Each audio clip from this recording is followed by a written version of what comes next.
Azimio members of parliament are now calling on their supporters to turn out in large numbers as their three-day anti-government protest enters the final day this week. The lawmakers say the demonstrations so far have been very successful and that the people have taken over the message.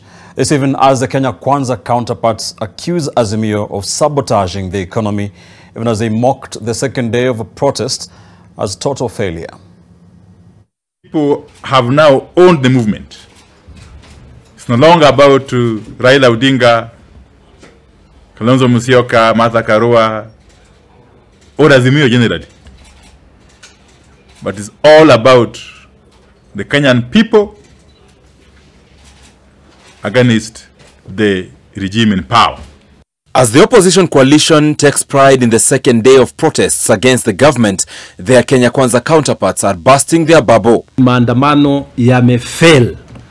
Yamefail kabisa kwa sababu hayakubeba matarajio na maoni ya Wakenya.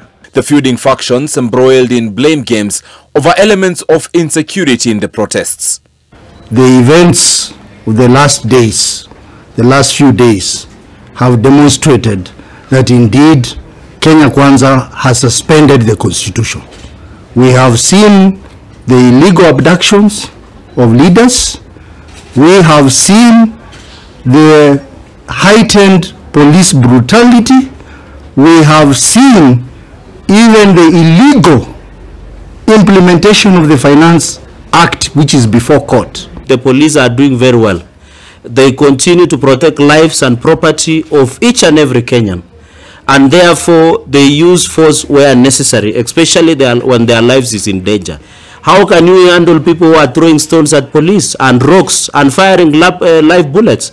We are urging the government, if it needs lockdown for another 2, 3, 4 days to deal with these people, let's do it. We are going to survive. The second day of the anti-government protests had Nairobi largely but slowly roll back to life, putting Kenya Kwanza in a celebratory mood. Yet Azimio says it's not over. On the arrest of their leaders and supporters and claims of alleged use of excessive force by security agencies, the two coalitions cannot seem to agree.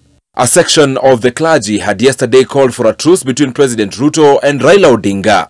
I want to ask you, the clergy, with due respect, what do you want William Ruto and Raila Amolo Odinga to discuss? William Ruto was elected legitimately on August 9th, 2022. The clergy, with due respect, being a staunch Christian and AIC member, should be asking Raila Amolo Odinga to stop using the blood of children of Kenya to get nusumkate. Ibrahim Karanja, NTV.